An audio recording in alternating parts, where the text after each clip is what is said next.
When I feel overwhelmed or constricted, I know a decision can help me break through, and that the hardest is the decision. The rest comes easily. And this decision involves food, or more precisely, less food, at least solid food.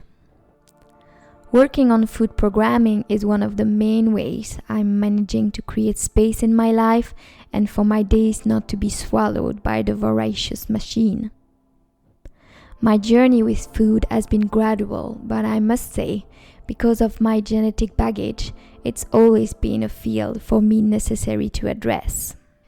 When I was 18 years old, I started to change my way of eating because I had always felt uncomfortable in my body. I had been and was experiencing discomfort with my health, physically, spiritually, psychologically, and emotionally. Later, I would learn that I'm someone who needs to actively work on my health if I want to have space in my life and energy. It's been 17 years I started descending with food with pescatarianism, vegetarianism, and veganism. Yet I still had not found a way to reverse chronic acidosis, and I was not aware of the amount of waste and mucoid plaque present in the intestines. The last 4 years have been a game changer for me since I adopted the mucus-free and mucus-lean ways of eating and started liquid and dry fasting. Since then, I have engaged in about a dozen of liquid fast, and I've stepped up to whole containers so others can be held in the process. I combine the best of what I've learned and experimented with my years of research, experimentation, and physical and spiritual healing.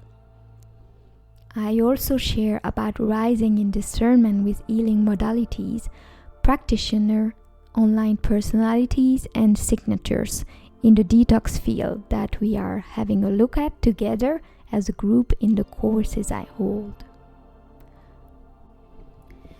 While we abstain from solid food, we have more time to prepare dehydrated food for the winter, focus on our healing with olfaction, reflect on mind-controlling operation we have been part of, heal our past and present traumas, recognize different psychological operations playing in the field of health, tidy up our space for a fresh start for winter solstice and 2022, scan the frequency of all of our belongings and clothes, and so much more.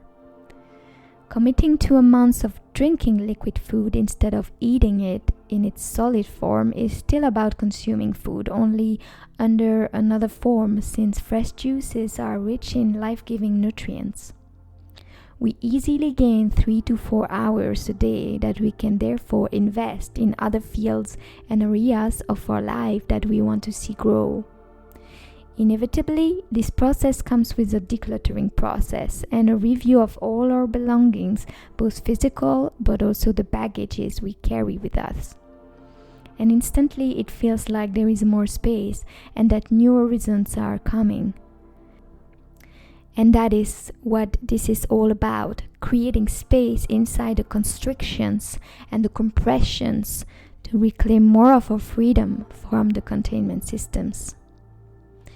It's also the opportunity to have the space to think about some objects around us carrying old frequencies, curses, to free ourselves from the handling of conscious handlers and gatekeepers who don't have our best interests at heart, to pierce through many of the mind traps around us every day.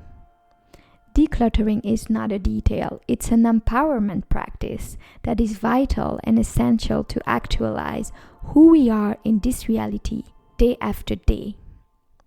It is a time for experimenting what we have been thinking about but did not have the space to put to practice, to take better care of our plants, to get closer to essential oils and floral remedies, to try new things, to receive body healing touch from practitioners we trust, and to get ready for the new year ahead and make a quantum jump. We will join force for 6 modules, 6 calls during which we will unite our visions, learn and test new things, share perspectives. I will also work one-on-one with you remotely during these 56 days.